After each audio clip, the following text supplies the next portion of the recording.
The second part, definitely, white collar crime eats into the economy of the country. And in fact, the Supreme Court has also said that white collar crime is worse than murder.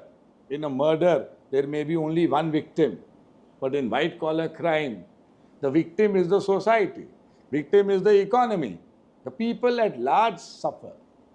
Having said that, there's another side of the coin. When innocents are implicated in white collar crime cases, that also adversely affects the Indian economy. You mean to say the excesses of the agencies? Excesses of the agencies, yeah. or I would say the courts not taking cognizance of false cases that are there in the system. In fact, in Chaff Grain, I have devoted one chapter on how false cases are entering rampantly into the Indian criminal justice system. Now, when you accuse innocents of some white collar crime which is not there in reality, and the cases are concocted, the cases are cooked up, it creates an environment of fear amongst the business community. That also affects the economy. Now, let me give you an instance.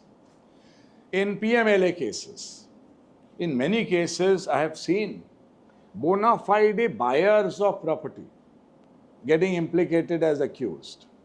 Or if there are proceeds of crime, but the proceeds of crime of an entity, they are paid as salaries to employees, or genuine payments are made to contractors.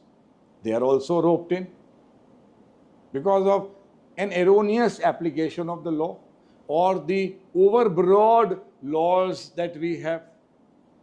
So I'm not saying that, I'm not commenting on PLA at the larger level. Definitely PMA is a strong piece of legislation which is the necessity for the Indian economy. But at the same time, I'm presenting to you the other side of the coin. When innocents are falsely implicated in white collar crime cases, all kinds of cases, cheating, criminal breach of trust, misappropriation of property, forgery, civil disputes being converted into cases of cheating, all these false cases also contribute adversely to the Indian economy.